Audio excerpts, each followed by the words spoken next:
The way Mark and I met could have been ripped straight from a rom-com, a chance encounter at a mutual friend's barbecue, complete with spilled drinks and awkward apologies. He was charming, with a quick wit that had me laughing despite myself. Before I knew it, we were inseparable, our love story unfolding with an ease that felt like destiny. Our wedding was a dream, a simple yet heartfelt ceremony surrounded by those we loved. Mark, with his career in finance on the rise, was the picture of success, and his insistence on a prenuptial agreement was just another part of our planning, a practical step, he said, given our differing financial situations. I didn't mind, my love for him wasn't measured in dollars and cents. Carol, Mark's mother, was a tougher nut to crack. She looked at me like I was an unwelcome guest, her coldness stark against the warmth Mark and I shared. But love has a way of making you overlook the small stuff, and I was too happy to let her disapproval dampen my spirits. Even when we faced the heartbreaking news of Mark's infertility, my love didn't falter. If anything, it deepened. I threw myself into making our house a home, filling it with warmth and love, buying appliances and furniture with my own savings to create a cozy nest for us. But as the years passed, the warmth between us cooled, replaced by a chill I couldn't shake. Mark's demands grew, his once loving requests turning into cold commands. "Make sure breakfast is on the table before I leave, Jenna," he'd say, his voice void of the affection that used to lace his every word. And dinner? It had to be fresh, no matter how late I worked, as if my job at the Department of Health and Human Services was just a hobby compared to his high-flying career. I'd wake before dawn, bleary-eyed but determined to cook his breakfast.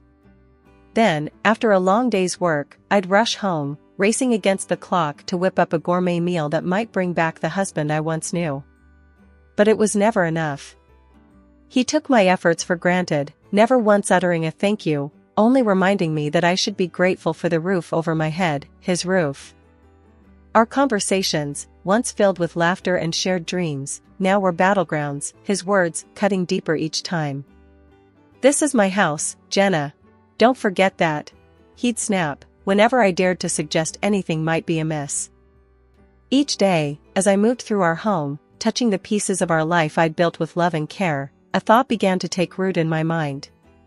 What if I were alone? The idea, once unthinkable, now felt like a bomb. My love for Mark had been replaced by a weary resignation, worn down by his indifference and coldness. One evening, as I sat at the kitchen table, staring at the empty chair across from me, the realization hit me hard. I no longer recognized the man I had married, nor did I see the woman I had become in his reflection. The love that had once been my guiding light had faded, leaving behind a longing for peace, for a life where my efforts were seen, my presence valued. As I turned off the lights and headed to bed, the silence of the house a stark reminder of the distance between us, I couldn't help but wonder, would I be better off alone? The thought was a whisper in the dark, a question I wasn't quite ready to answer. But with each passing day, the whisper grew louder, a call to find myself again, to reclaim the life and love I deserved. Lately, it's like I'm living with a stranger, not the man I married. Mark's been on my case for everything, the house not being spotless, the dinners being too repetitive. It's like nothing I do is ever enough. I've been finding solace in solo trips to the mall, picking out new furniture and gadgets for our home, trying to fill the void with material things. But even that joy is fleeting when I come home to his coldness. It hit me hard when I realized Mark hadn't put a single penny into our joint account for months. All the expenses, the mortgage, utilities, groceries, have been coming out of my paycheck. So, one evening, I decided it was time to confront him. I waited until he was settled in his armchair, flipping through the channels, and I brought it up, trying to keep my voice steady. "Mark, we need to talk about the finances. You haven't contributed to the joint account in months." "I've been covering everything," I said, hoping for some understanding, maybe even an apology. He barely glanced at me, his eyes still on the TV. "And? It's my house. You're just living in it. Why should I pay for your keep?" He shot back, his words sharp as knives. I couldn't believe what I was hearing. "Your keep? Mark, I'm your wife, not some tenant." I've been paying for everything, trying to make this house a home for both of us, I argued, feeling my temper rise. He snorted, a sound that made my skin crawl. Look, Jenna, you're making a big deal out of nothing. If you don't like it, maybe you should just leave. But we both know you've got nowhere to go, he said, turning back to his show. I was seething, hurt and angry, but before I could respond, his phone rang. It was his mother, Carol. He answered on speaker, and before I could escape, she started in on me. Jenna, you need to stop this nonsense and start showing some gratitude. Mark's been too good to you, and here you are, acting like a freeloader. Carol's voice was like a slap in the face. I was so shocked, I barely managed to grab the phone and hang up. I can't believe you and your mother calling me a freeloader in my own home? I said, my voice shaking with emotion. Mark just shrugged, unfazed. Well, if the shoe fits. That night, I lay in bed, staring at the ceiling, feeling more alone than ever. The thought of divorce crept into my mind again, more persistent this time. But where would I go? I had no apartment, no real savings of my own. I felt trapped in a life that no longer felt like mine, married to a man who saw me as nothing more than a burden. The next morning, I woke up to an empty bed and a heavy heart. As I made my way through the silent house, every room echoed with the remnants of last night's fight.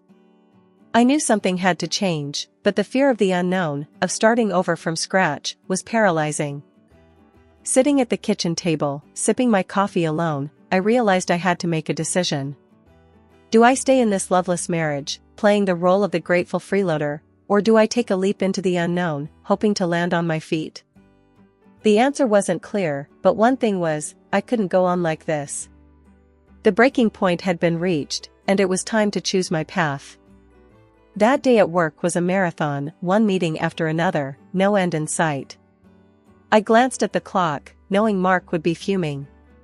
Just my luck, I muttered under my breath, finally grabbing my phone to give him a heads up. The moment he picked up, I knew I was in for it. This is your problem, Jenna. Not mine. You should have been here, cooking dinner, not playing around at work. Mark's voice roared through the phone, loud enough for the whole office to hear. My cheeks burned as I quickly ended the call, avoiding the curious glances from my colleagues. By the time I got home, it was late, way past our usual dinner time. The house was dark, silent, but the moment I stepped in, Mark was on me like a thunderstorm. Where have you been? A good wife would have had dinner waiting. What are you even good for? His words were like daggers, each one slicing through the last bit of patience I had. I was tired, emotionally drained. Mark, I had to work. You know how important this project is. I tried to explain, but it was like talking to a wall. A bad wife and a terrible hostess. That's what you are. He continued, his voice reaching a pitch I'd never heard before. You know what? I've had enough. Pack your things and get out of my house. I stood there, shocked, as he shoved the divorce papers in my hands. You'll be homeless without me, he said with a cruel laugh. Something inside me snapped. All the years of bending backward for him, trying to be the perfect wife, vanished. Living in a shelter would be better than enduring one more day with you. I shot back, my voice steadier than I felt. Without another word, I signed the papers, my hand not shaking even a bit. I packed my things into a suitcase, the weight of my decision settling in. As I looked around the house, our house, it no longer felt like home. It was just a building, filled with broken promises and shattered dreams. I booked a room at a nearby hotel, a temporary refuge from the storm. Lying in the unfamiliar bed, I realized this was the first night in years I didn't have to worry about what Mark wanted for dinner or if the house was clean to his standards. It was just me, and strangely, it felt like a weight had been lifted. The decision to leave was hard, maybe the hardest I've ever made. But as I drifted off to sleep, a part of me felt excited for what the future might hold. For the first time in a long time, I was in charge of my own destiny, no longer tied to someone who saw me as less than. Tomorrow, I would start anew, and whatever challenges lay ahead, I was ready to face them head-on.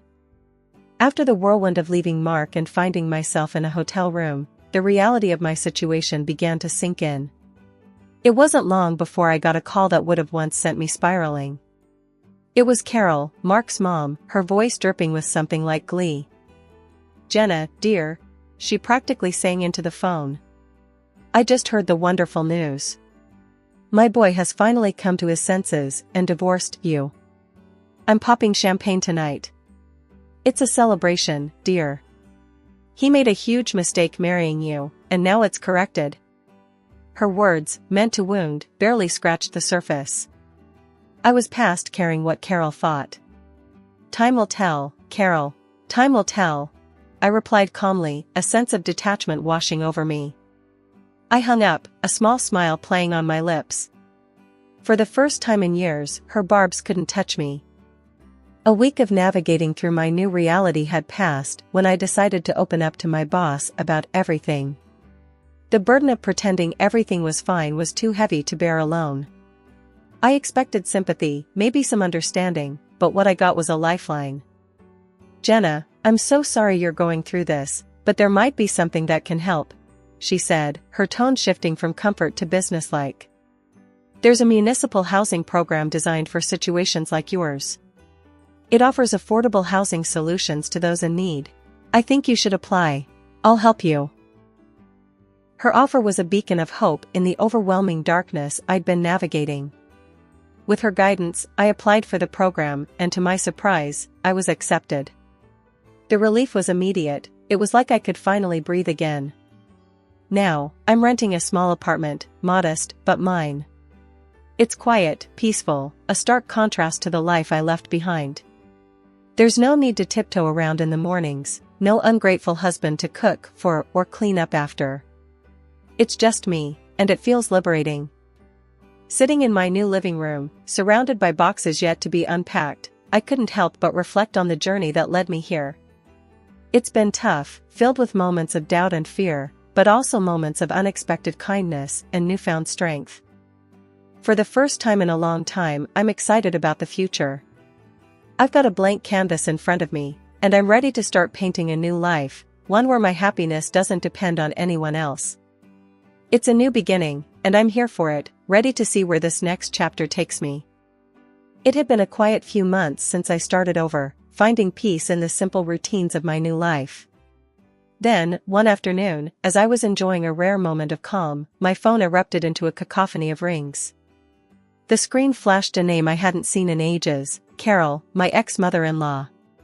My heart sank. "Why now?" Bracing myself, I answered, "Hello? Jenna, you need to come back to Mark this instant."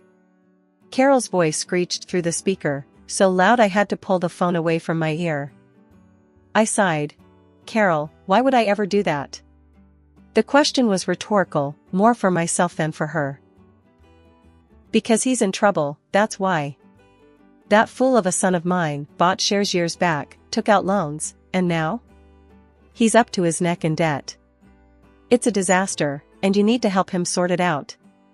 Her voice was a mix of anger and desperation. I couldn't help but laugh, not out of amusement, but sheer disbelief.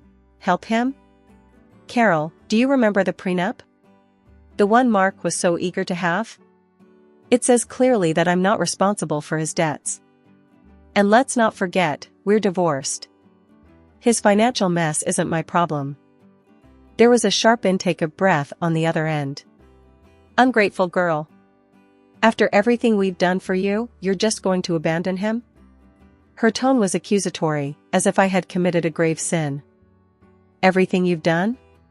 "Carol, let's be clear. The only thing you and Mark ever did was make my life miserable. And as for abandoning him, remember, he kicked me out. He made it clear I was no longer welcome in his life or his house," I retorted, my patience wearing thin. "You'll regret this, Jenna. You think you're better off without him, but you're making a huge mistake," she spat out, her voice venomous. I took a deep breath, finding a calm I didn't know I had. "Carol, I've spent too much of my life living in regret and fear because of you and Mark. I'm done. Mark's debts are his own doing. It's time he learns to deal with his own mess. I'm moving on with my life. Goodbye, Carol."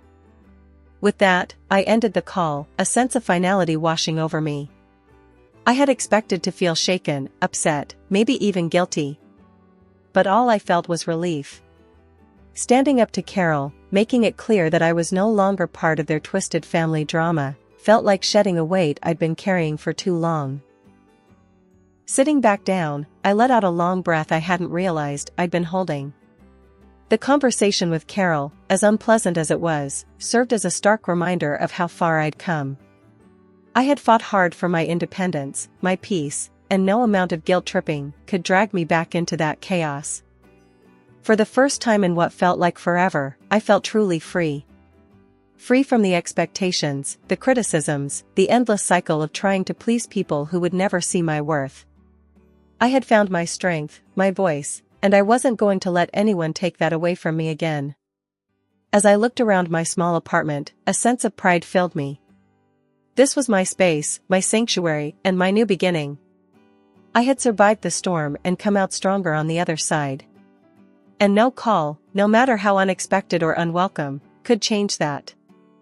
The next morning, I woke up with a resolve as clear as day. It was time to reclaim what was mine. I rummaged through my files until I found the receipts for all the items I had poured my money into over the years. The sleek dishwasher that made Mark's life easier, the washing machine we picked out together, though, let's be honest, I paid for, and the high-end coffee machine that became the centerpiece of many of his mornings. It wasn't just about the money, it was about the principle, about not letting my contributions be erased and taken for granted any longer. With a moving truck booked and a couple of strong helpers at my side, I went back to the house that was no longer a home. The door opened to an eerie silence, a stark contrast to the chaos of emotion swirling inside me. As the workers started loading up the truck, I couldn't help but feel a mix of satisfaction and sadness. Each piece of furniture, each appliance, had a story, a memory attached to it. But as they say, you can't cling to the past if you want to move forward. Just as we were finishing up, my phone rang. I knew without looking who it was. Mark's name flashed on the screen, his call as predictable as it was unwanted. I answered, bracing myself for the storm. "Where the hell is all my stuff?" he bellowed, skipping any pretense of a greeting. "Your stuff?" I couldn't help the incredulous laugh that escaped me. "You mean the things I bought with my money?" "I've taken them back, Mark. According to our prenup, I have every right to." His curses and insults flew fast and furious, a torrent of anger that once would have cowed me. But not anymore. "Listen, Mark." I cut in, my voice steady. "I wish you the best, truly. But this is where our paths diverge for good." And with that, I hung up and blocked his number, a symbolic gesture of cutting the final tie that bound me to a life that no longer served me. As the moving truck drove away, my heart felt lighter than it had in years. This wasn't just about reclaiming my possessions, it was about reclaiming my life, my independence, and my self-worth. I knew there would be challenges ahead, but for the first time in a long time, I felt ready to face them head-on, on my own terms. 6 months down the line, life's taken a turn I hardly dared dream of. I've snagged myself a cozy apartment in a neat part of town, all thanks to this social program my boss tipped me off about. The deal was sweet, a manageable down payment with tiny payments stretching out over the years. For the first time, I'm not just scraping by, I've got a bit of wiggle room in my budget, enough to spoil myself without worrying about anyone else's needs or wants. The day I got the keys to my place, I remember stepping through the door, the sense of ownership washing over me. It was a blank canvas, and for the first time in forever, I could paint my life exactly how I wanted. No compromises, no sacrifices, just me. I treated myself to some paints and canvases, a nod to the girl I used to be, the one who found joy in splashing watercolors around, lost in the flow of her own creativity. I even painted a self-portrait, something I'd never have dared do before. Staring at my work, I saw a woman who'd weathered storms and come out stronger, a woman who didn't need anyone else to define her worth. It was like I was seeing myself clearly for the first time, beautiful, self-sufficient, and yeah, a bit selfish, but in the best possible way. And then there's Max, my little bundle of joy, a scrappy little dog with eyes too big for his face and a heart just as oversized. Adopting him felt like the final piece of my new life clicking into place. We've become a team, exploring the neighborhood, making the apartment our home. One evening, as Max and I were curled up on the couch, my phone buzzed. It was a text from a friend I hadn't seen since the divorce storm hit.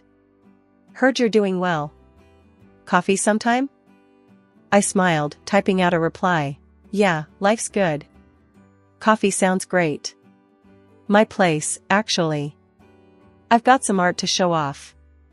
Look at you, all artsy and independent. Can't wait to see it. And meet Max, of course," came the reply. Laughing, I set the phone down, looking around my little apartment, my sanctuary. It's funny how life works out. Once, I thought I needed a husband, a big house, and a certain lifestyle to be happy. Now, I've got a small apartment, a dog, and my art, and I've never felt more fulfilled. "Max, buddy," I said, scratching behind his ears. "We're doing just fine on our own, aren't we?" He barked in agreement, and I laughed, feeling a surge of gratitude for my independence, for the struggles that brought me here, and for the simple joys that filled my days now. This was happiness, unfiltered and undiluted, and it was all mine. Life's taken a turn I could have never predicted a year ago. Just the other day, while having my morning coffee and scrolling through the news on my phone, I stumbled upon a headline that stopped me cold. My ex, Mark, had been declared bankrupt. His house, the one he was so proud of, the one he kicked me out of, had been sold off to cover his debts. Now, he's back living with his mom, Carol. I couldn't help the small, satisfied smile that crept up on my face. Breaking free from him was the best decision I ever made. These days, my mornings are spent wandering the park with Max, my loyal little sidekick. The fresh air, the peaceful quiet, it's a far cry from the tense, stifling atmosphere of my old life. And it's not just the walks, I found a new passion that's breathed life into my world, painting. I joined the local amateur artists club on a whim, thinking it'd be a casual hobby. But it quickly grew into something more. I started exhibiting my paintings at local shows, the vibrant colors and bold strokes a reflection of my newfound freedom and joy. At one of these exhibitions, my path crossed with someone unexpected. I was standing beside one of my pieces, a watercolor that I felt particularly proud of, when a man approached. He studied the painting with an intensity that made me curious. "That's quite beautiful," he said, nodding towards the canvas. "Did you paint this?" I couldn't hide my grin. "Yeah, I did. Thank you." We got to talking, and it turned out we had a lot in common. Before I knew it, we were sitting in a nearby cafe, chatting over coffee like old friends. He was easy to talk to, with a warmth and a sense of humor that I'd missed in my interactions for so long. He even bought my painting. "I want to see this first thing every morning," he said. "It's inspiring."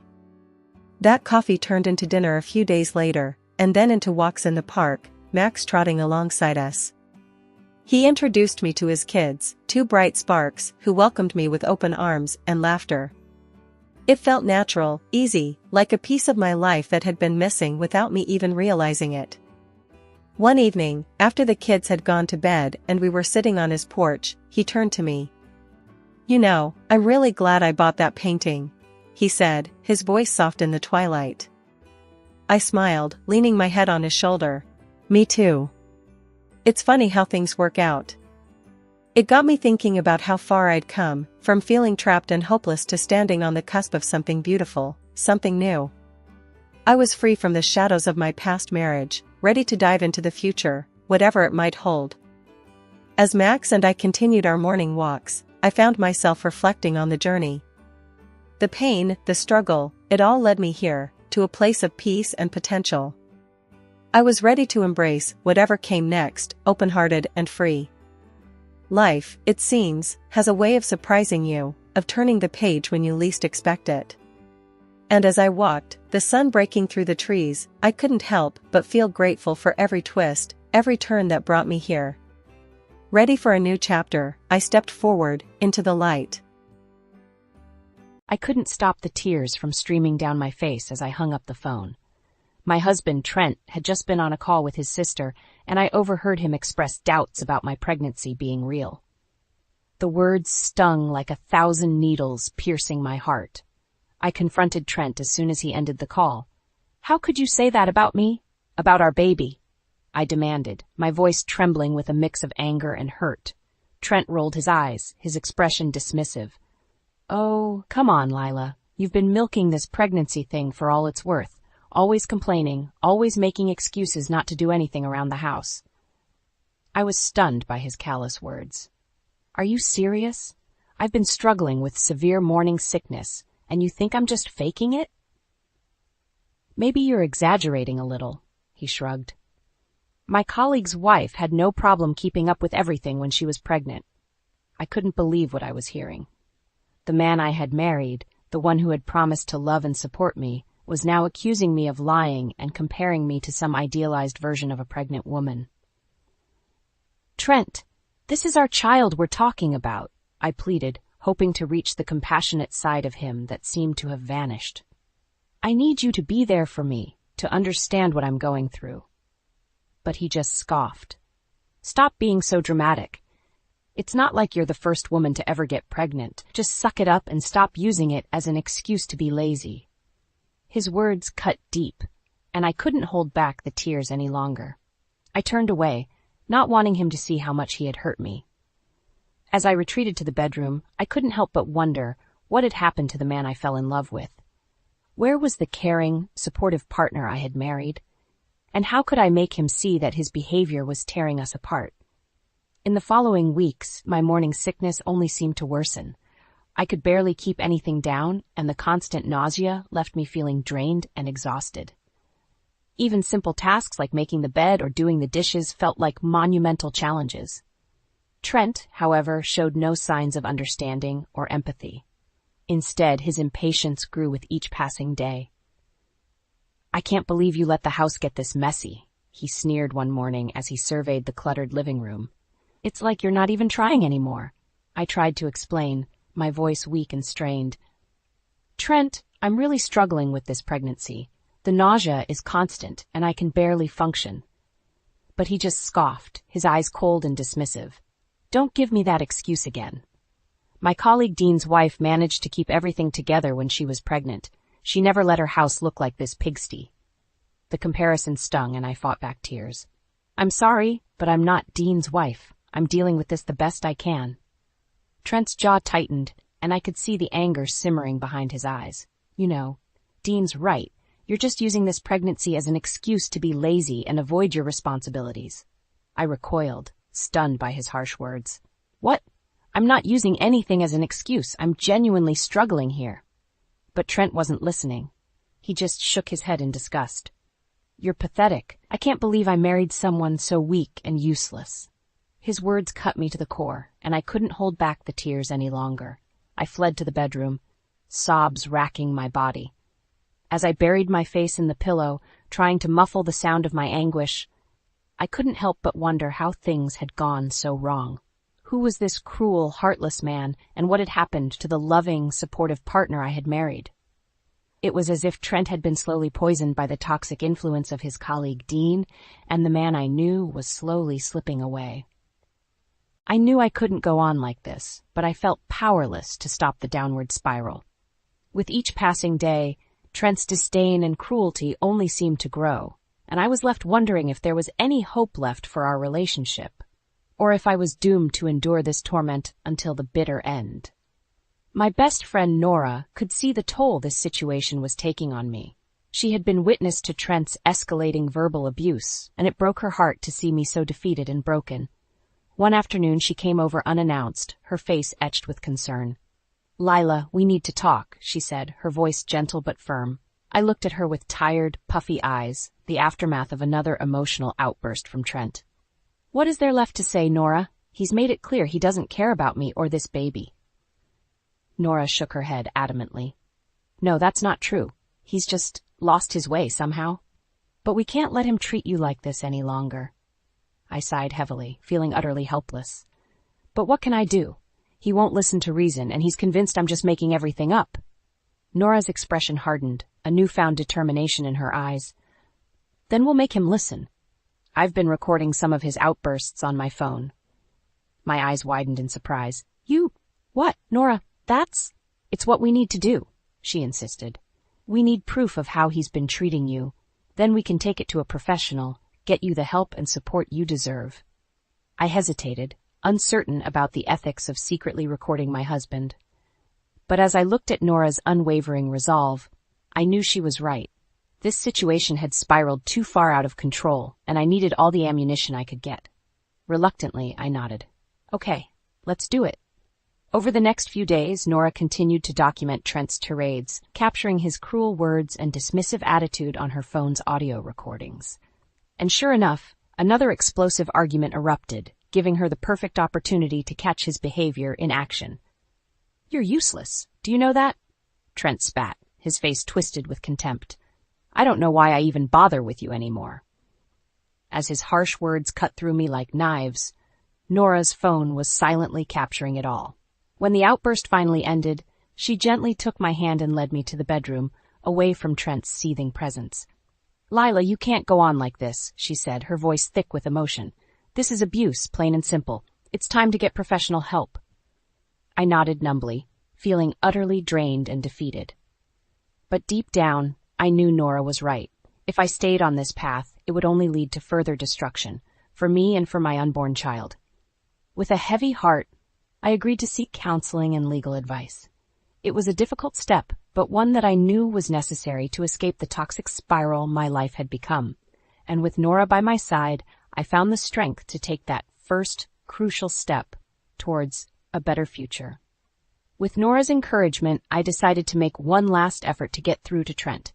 I scheduled a counseling session, hoping that having a third party present might help him see reason and work on improving our relationship before it was too late. When I told Trent about the appointment, he immediately bristled. Counseling? Are you kidding me? We don't need some shrink meddling in our personal lives. Trent, please, I pleaded. Our marriage is falling apart. We need help to work through this. He scoffed dismissively. There's nothing to work through. You're the one with the problem, not me. I felt my frustration rising, but I tried to keep my composure. That's not true, and you know it. Your behavior towards me has been inexcusable, and it's only getting worse. Trent's eyes narrowed, and I could see the anger simmering behind them. So, what, you're going to gang up on me with some therapist now? Make me out to be the bad guy? No one's trying to gang up on you, I said, struggling to remain calm. I just want us to talk this through, with someone impartial there to help us communicate. But Trent was having none of it. He shook his head vehemently. Forget it. I'm not doing this. The day of the appointment arrived, and despite my pleas, Trent refused to come. I went alone, feeling defeated and hopeless. The therapist, Dr. Miller, was kind and understanding as I explained the situation. Your husband's resistance is not uncommon in cases like this, she said gently. But it's important that you don't give up. She suggested trying a different approach, one that might make Trent feel less cornered and defensive. Invite him to a session under the guise of discussing your concerns about the pregnancy and his role as a father. That way, it doesn't seem like an attack on him personally. I agreed to try her suggestion, though I couldn't help but feel skeptical. Trent had become so entrenched in his behavior, so unwilling to see reason, that I doubted anything would get through to him at this point. Still, I persisted, extending the olive branch once more. Trent, I know you're feeling overwhelmed about becoming a father, I said gently. Why don't we go talk to someone about it? Get some advice on how to prepare and what to expect? To my surprise, he agreed, though his demeanor remained guarded and tense. I should have known better than to get my hopes up. The session was a disaster from the start. Trent sat in sullen silence, arms crossed defiantly as Dr. Miller tried to engage us in conversation. When she probed about our relationship struggles, he exploded. This is a waste of time, he shouted, his face twisted with rage. You're just trying to turn me into the bad guy here, aren't you? Dr. Miller tried to calm him, but it was no use. Trent stormed out, leaving me devastated and ashamed. As I drove home alone, tears streaming down my face, I knew that I couldn't go on like this any longer. Trent had made his choice, and it was clear that he had no intention of changing or seeking help. With a heavy heart, I realized that my only option left was to take drastic action, for my own well-being and for the safety of my unborn child. It was time to issue an ultimatum, and this time I had to be prepared to follow through, no matter how painful it might be. After the disastrous counseling session, I knew it was time to take a stand. With Nora's support, I gathered my courage and confronted Trent with an ultimatum. "Trent, this can't go on any longer," I said, trying to keep my voice steady. "Your behavior towards me has become abusive, and it's not okay." He scoffed, rolling his eyes. "Here we go again with the dramatics." "No, I'm serious," I pressed on. "If you don't make a genuine effort to change and start treating me with respect, I'm going to have to leave." That got his attention. His eyes narrowed as he glared at me. "You're threatening to leave me? Over what? Because I expect you to pull your weight around here?" "This has nothing to do with housework, Trent," I said, fighting back tears. "This is about the way you've been belittling me, dismissing my struggles, and making me feel worthless." He shook his head dismissively. "You're just overreacting as usual." I took a deep breath, steeling my resolve. "I'm not overreacting. This is about preserving my self-worth and protecting our child from growing up in a toxic environment." "So what's it going to be? Are you going to make an effort to change or not?" For a moment Trent seemed conflicted, but then his expression hardened. "Fine," he said curtly.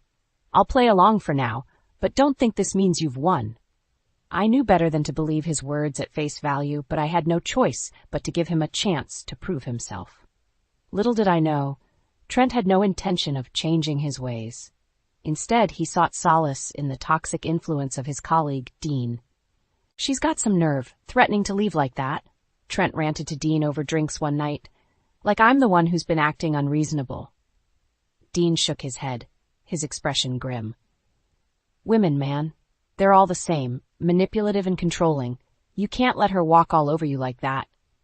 Trent nodded, emboldened by Dean's words. "You're right. I need to take control of this situation before it gets out of hand." And so, with Dean's guidance, Trent devised a plan, a twisted game of manipulation and deceit.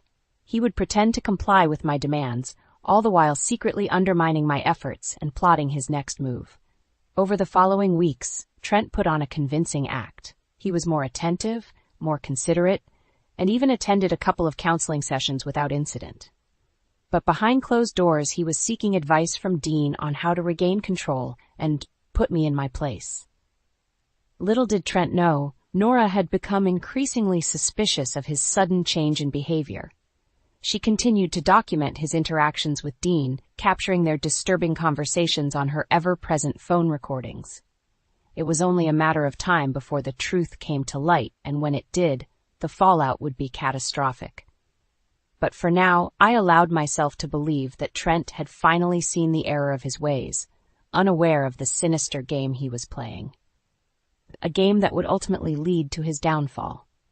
As the weeks passed, Trent's facade of compliance began to crumble. Nora had been secretly recording his conversations with Dean, capturing their disturbing plans to undermine me and reassert Trent's control. Armed with this evidence, I knew it was time to take drastic action. With Nora's help, I arranged a surprise gathering, inviting both our families under the guise of celebrating the impending arrival of our child. When everyone had arrived, I took a deep breath, steeling my nerves for the confrontation ahead. Trent shot me a confused look, but I simply nodded to Nora, who pressed play on her phone. The recordings filled the room, Dean's poisonous words echoing loud and clear. "You can't let her walk all over you like that. Women are all manipulative and controlling." Gasps and murmurs rippled through the room as our families listened in horror. Trent's face drained of color, realizing he had been caught red-handed. "Is this true, Trent?" his sister asked, her voice trembling with disbelief. "Have you really been treating Lila this way?" Trent opened his mouth to protest, but I cut him off, playing another recording, this time his own words. "She's got some nerve, threatening to leave like that. I need to take control of this situation before it gets out of hand." The room fell silent, the weight of his cruelty and deceit hanging heavy in the air. Trent's family looked at him with a mix of disappointment and disgust, while my own family rallied around me, offering support and comfort. Finally, Trent's sister spoke up, her voice thick with emotion. "Lila, I'm so sorry. I had no idea. Trent, how could you do this to her, to your own family?" But Trent remained defiant, his face twisted in a sneer. "She's been manipulating all of you. Can't you see she's just playing the victim here?" I shook my head, feeling a strange sense of calm wash over me. "No, Trent. The only one manipulating here is you. And now, everyone can see the truth." With that, I played the final recording, a damning conversation between Trent and Dean, discussing strategies to wear me down and assert his dominance. The room erupted in outrage, my family and Trent's alike, condemning his actions and rallying around me. In that moment, I knew I had won. Not just the battle, but the war. Trent's mask had finally slipped, revealing the ugly truth of his character. And as he stood there, surrounded by the people who had once trusted and loved him, he had nowhere left to hide. His sister approached me, tears in her eyes. "Lila, I'm so sorry. You didn't deserve any of this. We're here for you, whatever you need." And just like that, the tides had turned. Trent's carefully constructed web of lies had unraveled, leaving him exposed and alone, while I found myself surrounded by a support system stronger than I could have ever imagined. As I looked around at the faces of my loved ones, united in their condemnation of Trent's actions, I knew that this was just the beginning. The road ahead would be long and difficult, but with their help, I would find the strength to break free from this toxic cycle once and for all, no matter what it took. In the aftermath of the confrontation, my family rallied around me, offering unwavering support. With their encouragement, I made the decision to leave Trent, for good. My sister opened her home to me, providing a safe haven as I began the process of filing for divorce. "You don't have to go through this alone," she assured me, wrapping her arms around me in a comforting embrace. As news of Trent's despicable behavior spread, he found himself increasingly ostracized. His colleagues at work, once impressed by his charismatic persona, now looked at him with thinly veiled contempt. Respecting women and valuing integrity were core values in his profession, and Trent had violated them in the most egregious way. Even Dean, his once trusted ally, distanced himself, realizing that his toxic influence had gone too far. Trent had become a pariah, his reputation in tatters. Meanwhile, I found strength in the solidarity of my loved ones. Nora, my steadfast friend, was by my side every step of the way, offering a listening ear and a shoulder to lean on when the emotions became overwhelming. As the divorce proceedings unfolded, the evidence of Trent's emotional and psychological abuse proved damning. The recordings Nora had collected, coupled with witness testimonies from our families, painted a clear picture of his abusive behavior. Faced with the irrefutable proof of his cruelty, Trent had little recourse. His attempts to gaslight and manipulate fell flat, as the truth had already been laid bare. In the end, the settlement was heavily in my favor. Not only did I receive a substantial portion of our shared assets, but Trent was also ordered to undergo mandatory counseling and anger management. A small victory, but a vindication nonetheless. As I signed the final divorce papers, a weight lifted from my shoulders.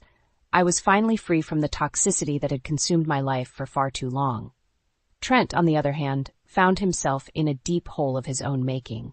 His once promising career hung in the balance, as word of his actions spread like wildfire through professional circles. Integrity and respect were paramount in his line of work, and he had squandered both in the most public and humiliating way. As the months passed, I focused on healing and preparing for the arrival of my child. With the support of my family and friends, I found strength in the knowledge that Trent's actions had been his own undoing. And when the day finally came, and I held my precious newborn in my arms, I felt a profound sense of peace.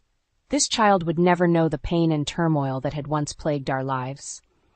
Instead, they would be surrounded by love, support, and the unwavering strength of those who had stood by me through the darkest of times. As I gazed into my baby's eyes, I silently vowed to be the parent Trent could never be, loving, nurturing, and fiercely protective.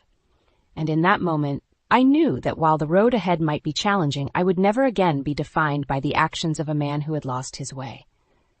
My future, and that of my child was mine to shape, a future filled with hope, resilience, and the knowledge that even in the darkest of times, light can always find a way to shine through. With the divorce finally finalized, I found myself embarking on a new chapter, one filled with both trepidation and hope. The settlement had been generous, thanks in large part to Trent's tarnished reputation and the overwhelming evidence of his misconduct. Not only had I been awarded a substantial portion of our shared assets, but the court had also ordered Trent to cover my legal fees and provide child support. It was a small vindication, an acknowledgement of the emotional and psychological turmoil he had put me through. As I packed up my belongings, preparing to start afresh in a new city, I couldn't help but reflect on the long and arduous journey that had brought me to this point. The bruises may have been invisible, but they had left their mark, nonetheless. Nora, ever my steadfast ally, helped me load the last of my boxes into the moving truck. "You know, I'm going to miss having you around," she said, her voice thick with emotion. I pulled her into a tight embrace, holding back tears of my own. "I'll miss you too, more than you know, but I need this fresh start, a chance to heal and to focus on being the best mother I can be." She nodded, offering a watery smile. "I know, and you're going to be amazing at it. That little one is so lucky to have you." As I said my goodbyes and hit the road, a sense of liberation washed over me. I was finally free from the toxic cycle that had once consumed my life, free to forge my own path without the weight of Trent's manipulation dragging me down.